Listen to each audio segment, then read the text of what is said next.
Hello, ladies and gentlemen, and welcome to our interview with Scott McCrady. Scott is the CEO of SolCyber, a company that offers a modern managed security service, or MSSP, and provides exceptional cybersecurity and 24/7 protection via simple, quick, and cost-effective subscription per user. Scott has extensive work and experience, and we can't wait to have him on our platform and hear his thoughts about building better cyber resilience, reducing cyber risk, cyber insurance, and changing the engagement model for cybersecurity. So, Scott, thank you for joining us today. Boris, thank you for having me. Look forward to the conversation. Absolutely, it's my pleasure too. Scott, let's start about yourself. Could you tell us a short story about your career path, what brought you to where you are right now, and what you guys at Sure, of course. The I was an engineer by trade. So when I came out of university, I was setting up networks. The internet was, booming, and the first systems for security were really starting to be deployed. So people were putting more important assets on the internet. Companies were, and so you started saying, well, how do we secure this? What kind of systems? And so I was working for a company, and I would deploy firewalls and IDSs, and I was taking the data and moving that back into correlation engines. And I got hired by the first MSSP in the world. It was a company called Riptech out of Washington, D.C. And they were in the process of moving from what we'd call a NOC, which everybody had, like all the big companies, EDS, IBM, they all had this network operations center, to a SOC, a security operations center. So it's like, how do we get this data? And if something bad's happening, how do we know about it? So I was technical in my background, but I joke that the best thing that ever happened to me was I was forced into 4 years of speech course in university. It uh, wasn't an option, and I was like, I was a shy technical kid, and they forced me to take all these speech courses. And so when I got into the workforce, I was one of the people that would get sent out to meet with customers. So I was the engineer, but if the customer had a lot of technical questions, how do you deploy this stuff? Where's it going to go? How do you architect it? They would send me to talk with the customer. And so I started moving into this hybrid situation where I was doing deployments plus also a lot of customer engagement. And that combination, I think, to any of your listeners, is a great, if you have kids, nieces, nephews, uncles, whatever, it's a great combination because companies are always looking for people that can both deliver solutions but also talk about them. And so that allowed me to sort of quickly, rise through the ranks, if you will. I ended up getting asked to go set up a business in APJ. So I got sent to Sydney and built out our Asia Pacific and Japan business, which was, as a young guy, it was like one of the best things ever. And then I came back and I ran the global MSSP business, which was 6 security operation centers, really focused around the global 100, global 500, big companies. And then from there, I went to a company called FireEye Mandiant and helped with their MSSP business and program. And then we got to SolCyber, where we launched our own. And I can talk a little bit about how we're doing things differently. But most of my career has really been in the big end of town. It's been supporting the very large companies. And we've made a shift to say, okay, how do we take what we've learned in these very large organizations and giving them services, and how do we make something that's way more compelling for small medium enterprises? And so we can talk a little bit about that, but that was really the thinking, as you sort of work your way through the career, saying, wow, these big companies are getting so much help and support. How do we take this best in class information processes technology and make it applicable to people that, candidly, it's tough for them? They don't have as many people. It's hard to hire security people. They don't have the time. And so that's really what we're focused on now. Fantastic. So you are kind of a rare example of people who has a two sides of brains working perfectly, because sometimes mostly people are oriented or technical stuff, or they're more or less like humanitarian stuff. It was All painful right. for us, but hopefully we get it relatively equalized. All right. So that's why you can do both technical and managing companies. Yeah, that's more important. All right. I believe that we will have a very thoughtful conversation on how easily de-risk your company's operational security and financial standpoints with some actionable tips. So, Scott, can you tell us first what is the managed security service and how is it related to risk management? Yeah, great question there. The traditional managed security service is a model that works very well for large companies. And so what that happens is you're a large organization and you look at your company and you say, these are all the tools I need to secure my organization. And once those tools are chosen and deployed, then the company manages those tools and they send the data off to a large MSSP. The MSSP looks at the data and tries to tell if something bad's happening, and they contact that company. And so it doesn't matter if you're, you know, Home Depot or IKEA. This is a very traditional model, but that model gets significantly less effective as you go down market. So if you're a company with 500 employees or 150 employees, you immediately start running into some big challenges.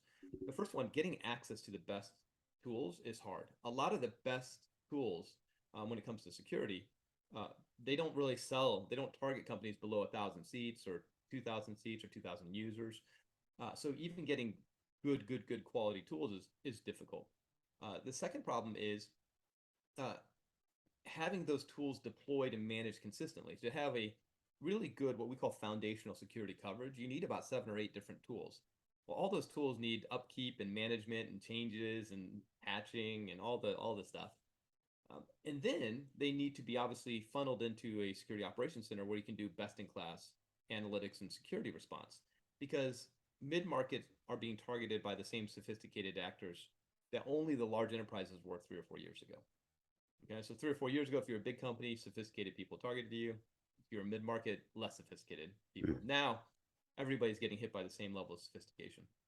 And so when it comes to risk, um, in the mid market, it's a completely different model because one, they struggle to get the best tools. Two, they struggle to get them deployed. They struggle to purchase them because they have to pay everything up front. They struggle to have the people to maintain them and manage them. And then, of course, they struggle to have integrations with a managed security service. So our view is that there's a foundational level of security that every company needs. And if they have that, then the chance of them being breached goes down significantly. And we'll talk about how, because of what we do, that ties into insurance as well, which is another piece. But our view is that you need a set level of security to de-risk the operation, right? So the day in, day out operation of an organization from a technical standpoint. But and if you do that well, then you can de-risk the business by starting to put in backup plans like cyber insurance that really help make sure that if something bad does happen, you don't go out of business. And that's our approach to it. It's very unique. We'll talk a little bit about how we do that, but it's a very unique model that really helps companies quickly de-risk their operations and their business. So, who are your main kind of talking person in the organization? Is it chief security officer or chief risk officer? Who are they? Great question. We talk to, generally speaking, the CFO, the chief financial officer. And the reason is if you're 1,000 seats or below, usually the CFO is also in charge of risk, generally speaking, in my business. When you get bigger, then they will have a chief risk officer. And then we talk to the CIO or CISO as well. And the CIO or CISO, we talk to them from a technical standpoint. These are the things you need to do to secure your organization and drive out security risk. And the CFO, we talk to them from a business standpoint. If we do these things well, then we're going to help you get your cyber insurance. We're going to help you get it faster, cheaper, much broader coverage. And that's going to de-risk your business. And we're going to make the combination of those two things come together. Because one of the things that's happened out there, Boris, is cyber insurance and cybersecurity are still not connected. And so the insurance organizations basically come to a company and say, here's 200 questions, fill out this form, send it to us, and we'll let you know if you get insurance. And they're turning away 1 in 3 people, 1 in 3 companies. Prices are going up about 50% every year. And the process right now is taking 6 to 8 weeks just to get a policy quote back. That is not uncommon. At the same time, then you have your IT team that's trying to get your security in place. And so the CFO wants to get their cyber insurance. Once a year, they go through this horrible process. They kick it over to the IT team. The IT team helps with all these questions, then they kick it back to the CFO. And then the CFO submits it to cyber insurance, who then has more questions, who goes back to the IT team. What we're doing, we're the first company that we know of in the US where we've worked with the insurance organizations. And we said, if our customers have foundational coverage, which is all the tools, all the licensing, all the deployment, management, monitoring, and response, then you should reward them by having them be pre-approved, getting a 30% discount on their cyber insurance policy, getting the policy within, generally speaking, 5 days, getting a 10% rebate on the policy afterwards, and having an expedited process, meaning instead of the 300 questions, maybe there's 30 questions. And they've agreed, because of our coverage is so comprehensive, that they're willing to do that. So our customers now that have foundational coverage essentially have a direct path to getting their cyber insurance. And so what we're trying to do is we're trying to bring these two disparate components together to make the lives easier of the CIOs and CFOs who we talk with the most. Okay, so let's drill a little bit around the MSSP security space. What are the business cases that your solution solves the best in the eyes of your customers? Because some companies, maybe they decide that we can solve it ourselves. We don't need the kind of other party to manage. That's correct. And when you're a large organization, you can theoretically do that. But even large companies use an outsourced MSSP, because even if you're a large company, having somebody look at your data all the time is not necessarily the best use of your people's time. But in the small end of town, so we just closed a deal with a 400-seat company. The way we do what we do is we bring in a security program to make the people more secure. So we do phishing simulation, security awareness training.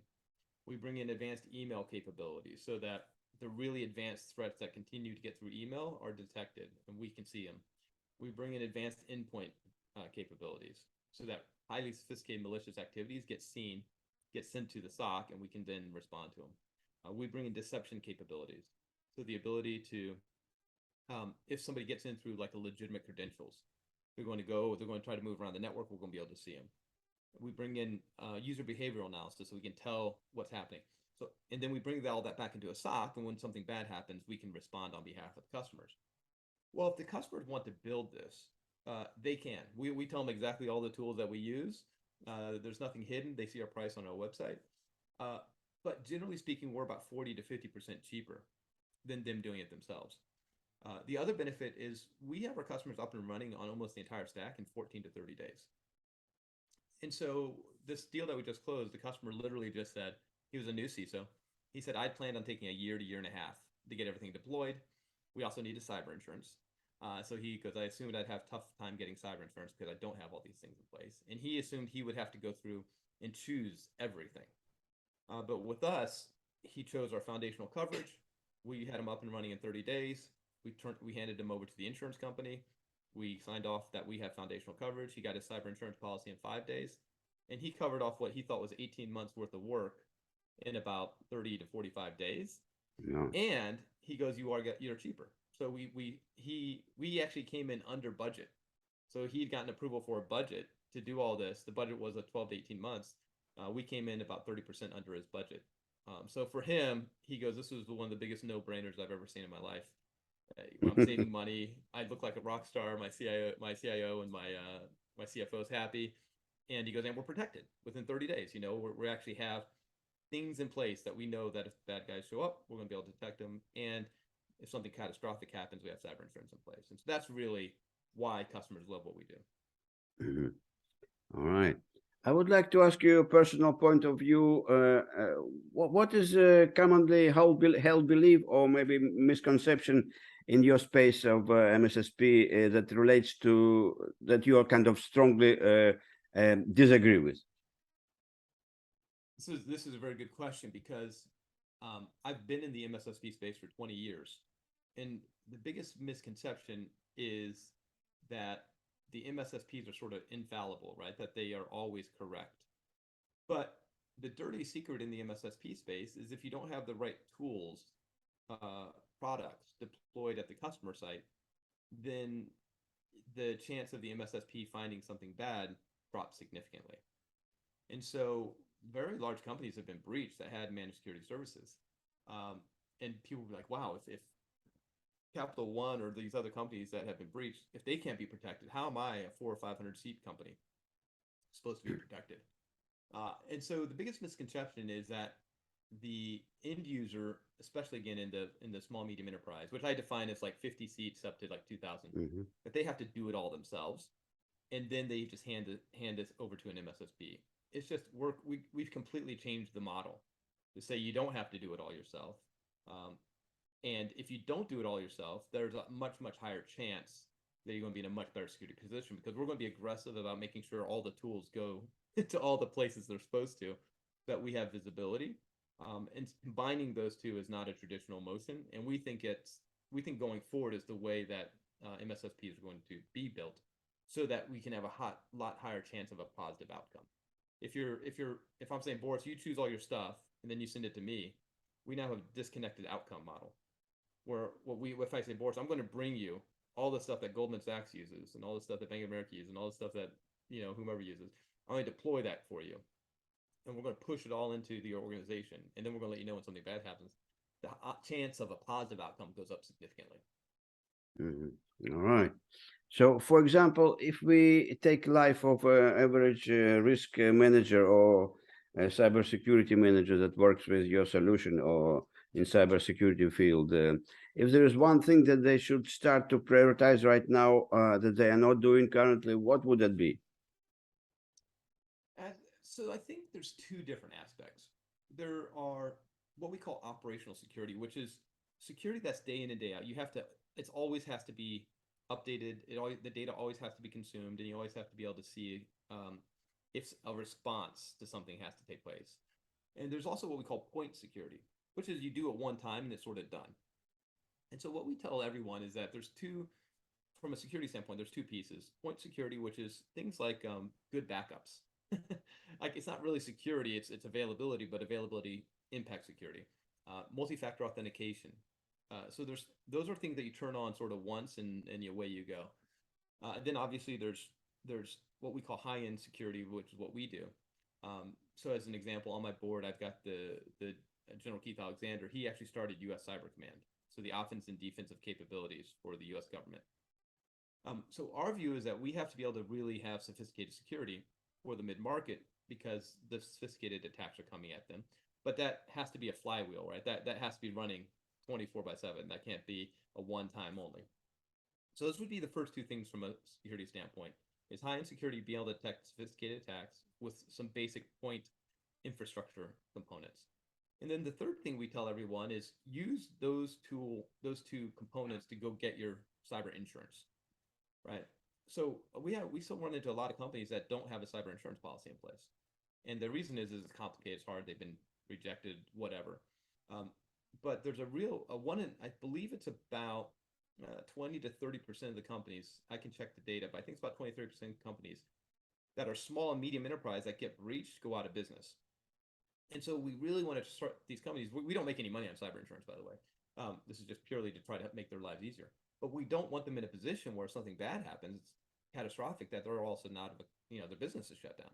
And so we're really trying to help make this combination much easier for organizations. And I think that's really a key piece. And we talk them through, what do you need to do around point capabilities? What do you need to do around high-end advanced threat capabilities and response? And how do you then make that easy transition to cyber insurance, so it's just a very simple process? All right, fantastic. So where do you think that MSSP space as a whole is heading? What are the trends, and what should we expect from you guys in the future? So I think it's going to go two directions. First of all, the MSSP space is still projected to grow about 10% year on year. So it's a very fast growing market. It's been growing about 13-14%, and it may still maintain 13-14, but it's still going to be at least 10. And I think you're going to see a bifurcation, right? A change in the models. And I think you're going to have the traditional model, the Symantec's, the Verizon's, the British Telecoms, the Telefonicas. They're going to continue to support very large companies. And they're going to continue to support them in the model that we talked about, which is, if you're IKEA, you're going to pick out all your security tools that you want, and then they're going to give that data to British Telecom, right, or whomever. And then I think the second model is the one that we're going down, which is a lot more opinionated, and it's a lot more directive. And so our customers, if they want to use us, they have to use the tools that we use, because we know they work, and we've hung them all together so that they're very highly effective. And I think that model is going to be much more effective in the mid-market. And I think that process of the mid-market companies continuing to move more and more of their security uh, needs to a company like ourselves is going to be higher.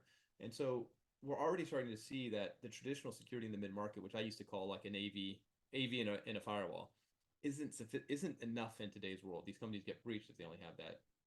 They have employees that are working from home. So this concept of for the mid-market moving to user, right? Protecting the user, protecting the identity, using the right tools to do that, and having all that wrapped in a single solution. I think that's going to be the future for the MSSP space, for the mid-market. And to that point, Boris, we feel so strongly about it that we charge per month. So we don't charge. So they don't, every other security product, if you buy it, you have to send a check for the entire year. Here's Yeah. $60,000. We don't do that. We literally just say, how many users do you have? And it's like your streaming service, right? Netflix or SaaS, HBO. like SaaS service. That's right. And so we take all these tools and we have to buy them all up front, or we buy them all, and then we just turn around and we blend that price out so that our users can sign up really easily. And it's a huge differentiator because it's hard to stroke, 4, 5, 6 different checks up front every year annually. It's much easier to say, okay, monthly, I've got 100 employees times $57, and then I can just start the service. We come in, we deploy everything, and you're good to go. And companies love it. They really, really love it. Yeah. So you have to actually deploy a salesperson, or you can sales from your website. Is it so easy? Like You product-led business or something like this? it's not completely product-led growth. I think we're going to see more of that over time. We have a lot of people that come to our website, and it's amazing how fast deals will close. Traditional MSSP deals, a sales cycle 6 to 12 months. Ours are much, much shorter. We have 2 week, 3 week sales. But usually a salesperson has to talk to them once or twice. What do you have now? Uh, Here's what we're deploying. They usually want some technical questions. So it's usually a salesperson that does need to be engaged, but the sales process is significantly shorter than what I've seen in most of my career. All right, fantastic. So if we summarize it, if someone who is listening to this interview would like to walk away with one or two major takeaways, what would that be? I would say if you really want to de-risk your business quickly, we've got an amazing model. And it's an amazing model because we're using literally world-class, best-in-class products and services. And we package those in a per month fee that makes it very easy for the CFO to sign off on it. And if you do those two things, we're also going to try to help you get your cyber insurance policy crazy quick and cheaper. You're going to save 30 to 40% off of it. And that funds a lot of the cybersecurity program. So in a relatively short amount of time, you can have a best-in-class security program dropped in and get your cyber insurance at a significant discount, help fund the other piece. And the combination of those two things usually comes in cheaper than what you're spending right now, and you're getting a much better service. It's like, do you want to buy the Ford, up front, or do you want to get the Mercedes monthly at a cheaper price? And that's really what we're trying to do, is we're trying to make it more cost effective, easier to purchase, and a much, much higher quality capability. Mm, fantastic. So maybe last question, my question, because I'm ask this all my guests. Because I'm running a global risk community, and we have a community for risk managers online. So for what would be your tips for us for our community, so we can better contribute to the understanding of this complex world of risk? How we can do this? So, Boris, what I would say there is this is the way I think about it, is there's sort of three factors, primary drivers, right? There's what I call practical factors, which are like if you don't like just tools and processes and techniques to keep bad people, out of your company. That's just a very practical, we call it practical security. Second piece then is compliance. So most companies in today's world run into some level of government regulation, right, and compliance. You have to be certified to a framework, things along those lines. And then the third piece is what we talked about is cyber insurance. What I would say for the risk managers is, and we're trying to help, by the way, is trying to make that triangle much more practical and effective. Because right now, the thing that I see is that those three items are often very, very segmented. They're almost separated, except for when they are forced to talk with each other. So the IT team running the security program is doing their own thing. The governance and compliance and regulatory people are dropping, requirements in now and then, but they're separated. And then the cyber insurance and the insurance component is run out of a different organization altogether. And so that process has to be made simpler and more integrated.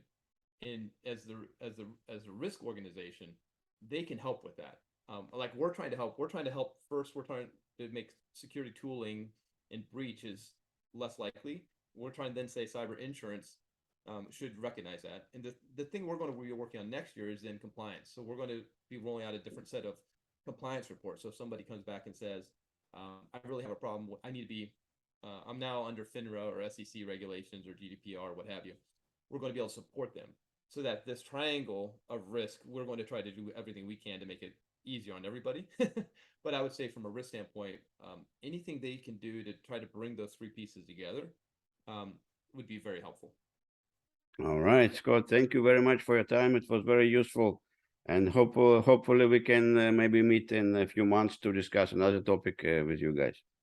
Absolutely, Boris. Would love that. And as always, thanks to your listeners. And if there's any questions, they can find us at solcyber.com, SOLCYBER.com. But really appreciate it.